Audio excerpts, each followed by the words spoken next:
Chapter 2: Anger, Understanding and Transforming It. Welcome to Soft Voice Psychology. As always, allow yourself to settle. Inhale softly through your nose and exhale slowly through your mouth. Let the world outside fade for a moment so you can be here with yourself and with this calm exploration of the human mind. Today, our journey turns toward a powerful emotion: anger. Anger has a reputation. Some see it as dangerous, destructive, even shameful. Others glorify it, pointing to anger as strength, as power. But here in Soft Voice Psychology, I want to invite you to see anger differently. Not as an enemy and not as a ruler, but as a messenger. A fiery one, yes, sometimes overwhelming, sometimes uncomfortable, but always carrying a signal, a truth about what matters to us. In this episode, we will explore anger, what it really is in psychological and biological terms, why we evolved to feel it, how different cultures shape our experience of it, when it becomes destructive, and how we can transform its fire into clarity, into boundaries, into constructive energy. So if you are ready, let's enter the territory of anger, not to be consumed by it, but to understand its wisdom. What is anger? Psychologists describe anger as an emotional state that varies in intensity, from mild irritation to intense fury. It begins in the body. When anger strikes, your nervous system activates fight mode. Heartbeat quickens. Breathing becomes heavier. Blood pressure rises. Muscles tighten. The jaw may clench, the brows furrow. Hormones like adrenaline and cortisol prepare the body for action. Yet here, a distinction is vital. Anger is the emotion, the internal surge of energy, the sense of wrongness. Aggression is the behavior, the shouting, the insults, the violence. One is natural and automatic, the other is a choice. This means we cannot stop anger from arising, but we can choose how to respond to it. The evolutionary purpose of anger. Why would nature give us such a fiery feeling? Isn't anger just trouble? In truth, anger evolved for protection. It is a guardian of boundaries and values. Boundaries. When someone disrespects us, anger rises to alert us. Something important is being crossed. Justice. When unfairness happens, anger pushes us to act. This isn't right. Dignity. When humiliated, anger reminds us, I deserve better. Think of a mother bear protecting her cubs.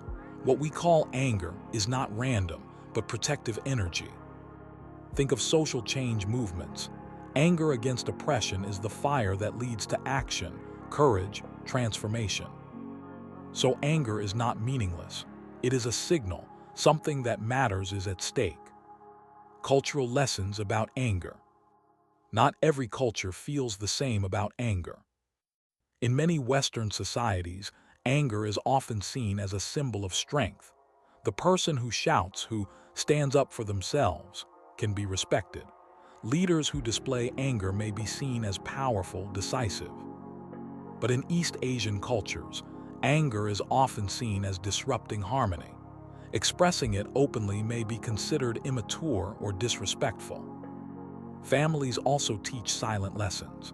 In some families, children are told, "Don't be angry, be nice."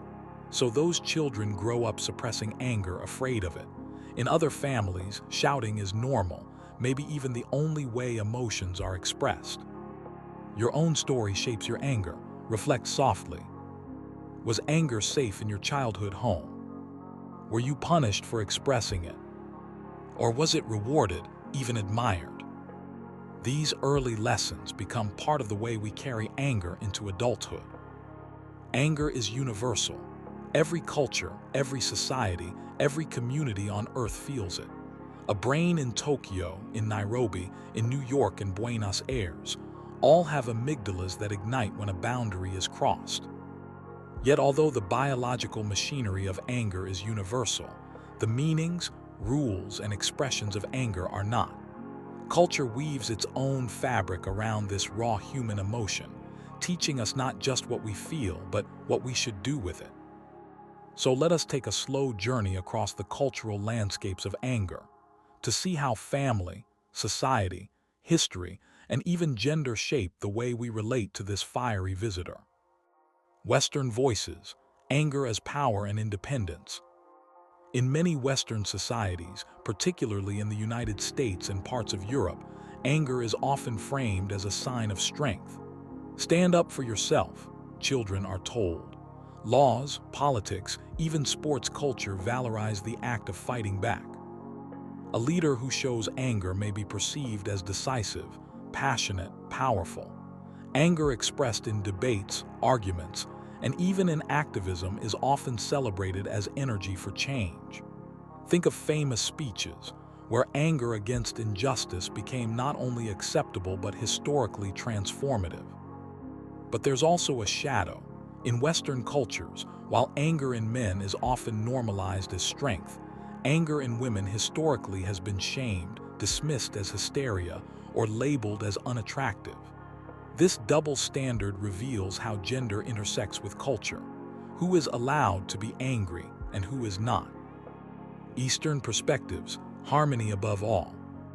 In many East Asian traditions, Japan, China, Korea, social harmony is prized.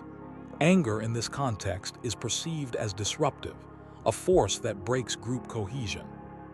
In cultures influenced by Confucian philosophy, self-restraint is admired. Losing one's temper is often seen as weakness, a failure of maturity. Imagine a crowded Tokyo subway.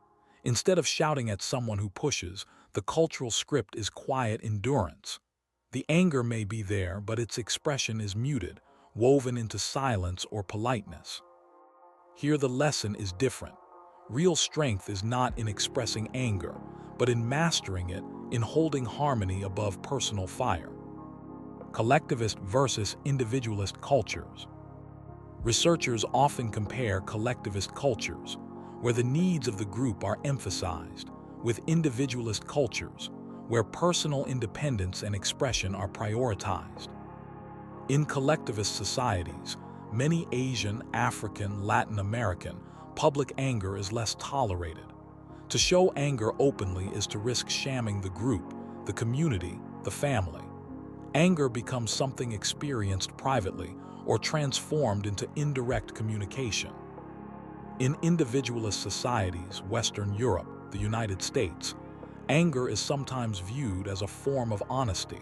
You speak your mind because you matter. Expressing anger is framed as authenticity. Neither style is completely right nor wrong. Each reflects what the culture values most: harmony in one case, authenticity in the other. Religion and spiritual traditions. Religious and spiritual teachings across the world also shape how people carry anger. In Christianity, anger is often listed as one of the deadly sins.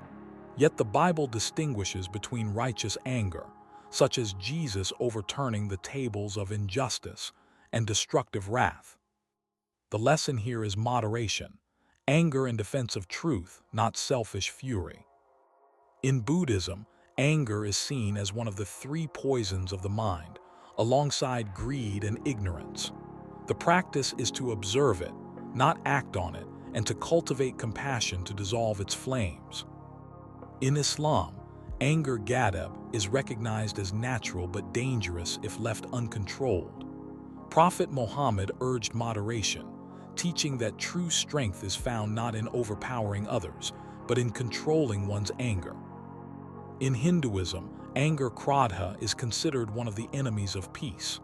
Yet in epic texts like the Bhagavad Gita, righteous anger, anger in defense of dharma, truth, is honored. Thus, across faiths, anger is not denied but guided. To be human is to feel it, but to be wise is to direct it with balance. Family, the first cultural classroom. Before schools, before society, before philosophy, there is the family. Home is the first classroom where we learn the script for anger. Some children grow up in households where anger is ever present, shouted words, slammed doors. For them, anger becomes normal, almost expected. Others live in homes where anger is buried under silence. Don't be loud, don't argue, smile. These children may grow up fearing their own anger, repressing it, feeling shame the moment it arises. In healthy environments, anger is acknowledged but contained. I see you're mad, let's talk about it. Here the child learns that emotions are valid, but that they can be regulated and expressed without harm. Think for a moment about your own childhood. What script for anger did your family hand you? Do you still carry those lines today? Gender, class, and power. Culture also stratifies anger along lines of gender, class, and power. Gender differences. As noted, a man's anger may be interpreted as leadership, a woman as irrationality. In many societies, boys are told, be strong, fight back, while girls are told, be nice, don't cause trouble. Class differences. Expressions of anger from those with privilege or authority may be excused, while anger from marginalized groups may be punished or criminalized. Power dynamics. Social hierarchies often allow anger to flow downward from superior to subordinate, but punish it when expressed upward from subordinate to superior. So anger is not only a personal experience, it is also political. Who gets to express it safely depends on who holds power. Migration and cultural blending. In our globalized world, people often carry multiple cultural scripts for anger.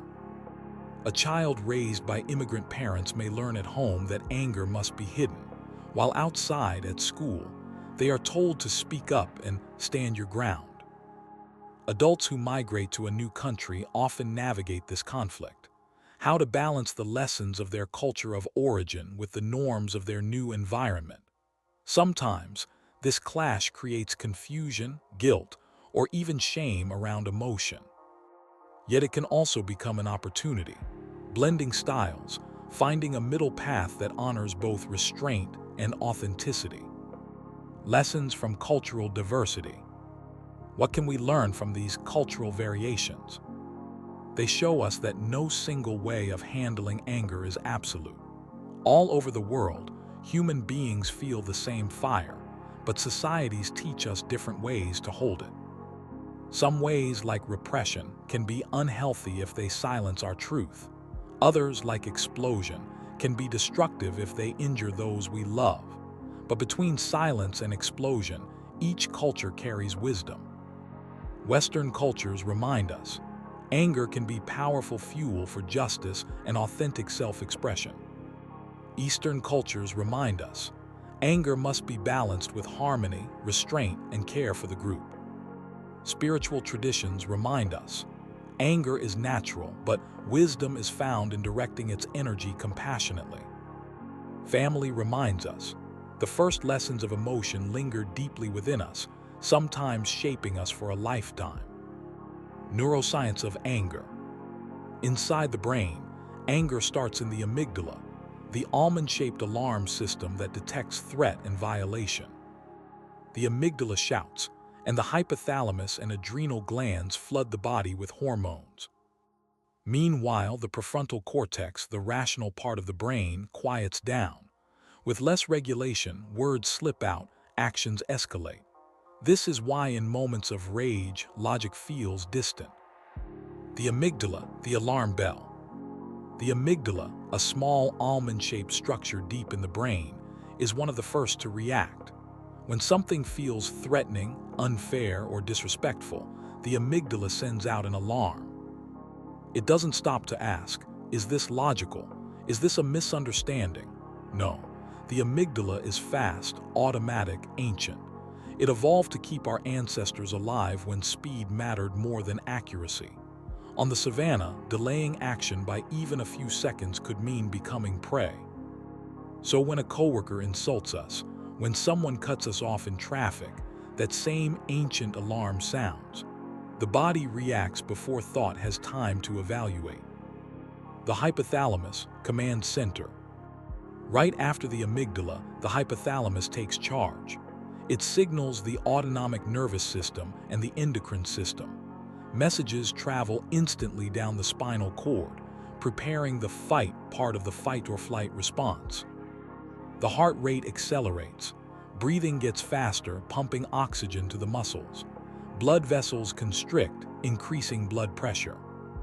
At the same time, the hypothalamus signals the adrenal glands, which release adrenaline and cortisol into the bloodstream. The body fills with a surge of energy designed to protect and defend. Hormones, the fuel of fury. In moments of anger, adrenaline is the spark. It increases alertness, focus, and readiness to act. That is why time may feel sharper, your senses heightened. You notice details you might otherwise ignore. Meanwhile, cortisol, often called the stress hormone, keeps the body prepared if the threat endures. But too much cortisol, experienced repeatedly with chronic anger, harms the body, contributing to hypertension, weakened immunity, and fatigue. So the chemistry of anger is powerful, helpful in acute bursts, but harmful if constant.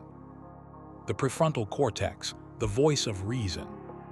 At the very front of the brain sits the prefrontal cortex, associated with reasoning, decision-making, and impulse control. It is like the wise elder in the room. But when the amygdala rings its alarm too loudly, the voice of the prefrontal cortex is drowned out. Logical thought quiets, replaced by the roar of survival. This explains why in moments of rage we say things we later regret. Words escape before reflection. Actions happen without foresight. Yet neuroscience also offers hope. The prefrontal cortex can be re-engaged. Techniques like deep breathing, mindfulness, counting slowly, numbing the emotion, these send feedback to the brain, calming the amygdala and lighting the circuits of reason back up. The anterior cingulate cortex, balancing emotion.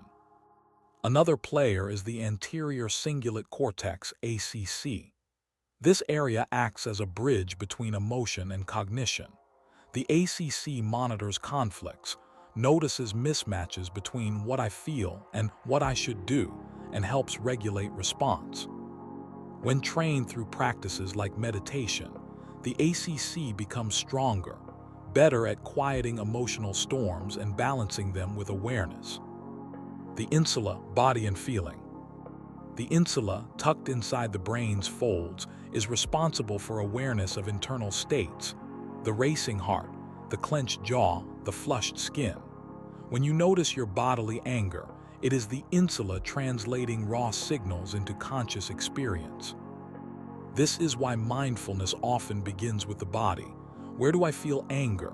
In the chest, the stomach, the hands. By bringing awareness here, the insula helps us connect mind and body. Neuroplasticity, training the brain. Here is the most hopeful part. The brain is plastic. It changes with experience. If we express anger aggressively every time, the neural pathways of aggression grow stronger. The amygdala learns to overreact, firing even in small provocations. But if we practice calming, numbing the emotion, responding assertively rather than explosively, different pathways strengthen. Amygdala reactivity decreases, prefrontal control expands, the balance shifts. In other words, anger management is not just willpower, it is rewiring. Each calm breath is not trivial, it is a literal retraining of your neural circuits. Chronic anger, the brain under siege. When anger is chronic, the brain suffers. Constant high levels of cortisol damage hippocampal neurons, affecting memory regulation. The amygdala can actually grow more reactive, a vicious cycle. At the same time, the prefrontal cortex, our rational governor, weakens, less able to restrain emotional flames. This makes explosive anger more common over time. It is a neurological feedback loop. The more angry we become, the easier it is to become angry. Like walking a path in a forest, the more times it is walked, the clearer it becomes until it feels automatic. But again, new paths can always be carved with patience, awareness, and practice. A gentle reflection. Pause with me a moment. Take a deep breath in and a slow breath out. Imagine your brain as a team inside your head. The amygdala is the alarm bell, loud and ancient. The prefrontal cortex is the wise elder, calm and rational. The insula is the messenger of the body. The ACC is the mediator, keeping balance. When anger rises, the alarm bell rings first. But with time and calm choices, the elder speaks louder, the mediator strengthens, the messenger clears the signals. You are not at the mercy of a single part of your brain. You are the whole orchestra, learning to harmonize the parts. Neuroscience teaches us this. Anger arises fast in the amygdala. It fuels the body with adrenaline and cortisol. It silences reason temporarily. But with mindful practice, breathing, awareness, the prefrontal cortex regains control. The brain can be trained, new responses can become habits. So next time anger rises, remember, the fire is ancient biology, but you have the tools to reshape the flame. But there is hope. When we breathe deeply, pause, or use mindfulness, we strengthen the prefrontal cortex, pulling it back into the conversation. This allows reason to cool the fire without denying the flame. When anger turns toxic, of course, anger has risks. When it is frequent, intense, or suppressed, it harms both body and soul. Chronic anger increases risk of hypertension and heart disease. Suppressed anger can manifest as anxiety, depression, or psychosomatic illness. Explosive anger damages relationships, jobs, families. Resentment, unexpressed anger that lingers, is like carrying a coal in your heart. Hopping it will burn someone else, while it burns you inside. The wisdom of healthy anger. Yet anger can be healthy when we listen to it with respect. Anger says, a boundary matters. Anger says, this value is important to me. Anger says, I have a need that is unmet. When we recognize these messages, anger shifts from destructive to constructive. Instead of shouting, we can speak assertively. Not, you always disrespect me. But I feel hurt when my boundary is ignored. I need respect. Anger, when expressed wisely, is a signal pointing towards self-respect, change, and deeper authenticity. Tools for transforming anger. How do we work with anger? Tools are many, but let us go through a few. 1. Pause and breathe. A few deep breaths can open a gap between emotion and reaction. 2. Name the anger. Naming calms. This is anger, I feel it in my chest. 3. Journal. Writing out frustrations externalizes the fire, making it less explosive. 4. Exercise. Anger is energy, moving the body channels it out. 5. Assertive communication. Using words that describe your feelings without blaming. 6. Compassion practices. Remembering that those who anger us are also human, flawed, wounded. Guided reflection. Let's try a gentle practice together. Close your eyes if it is safe to do so. Breathe slowly. Place a hand on your chest. Now recall a moment when you felt anger. Not your most painful one, just a small example. Imagine it for a moment. The tone of voice, the heat, the situation. Now notice, where in your body do you feel it? In the chest, the hands, the jaw. As you inhale, think, I recognize my anger. As you exhale, I listen to its message. Repeat softly for a few breaths. Now imagine anger as a messenger holding a lantern. Inside the flame is not destruction, but truth. What is the truth your anger is carrying? A need, a value, a boundary. When you are ready, imagine thanking the messenger and letting the flame return to peace. Anger may feel dangerous, but it is not our enemy. It is energy. It is a messenger. Uncontrolled, it burns, but understood, it illuminates. Tonight, we learned that anger signals when something matters, a boundary, a value, a dignity. And we learned that with awareness and compassion, we can transform anger into clear action and calm respect. In the next episodes of Soft Voice Psychology, we will continue exploring other emotions with the same care. Sadness, joy, fear, each carrying its own wisdom. Thank you for walking gently with me through the fire of anger. Until next time, may your emotions be companions on your journey, not enemies, and may your voice, inside and out, remain soft.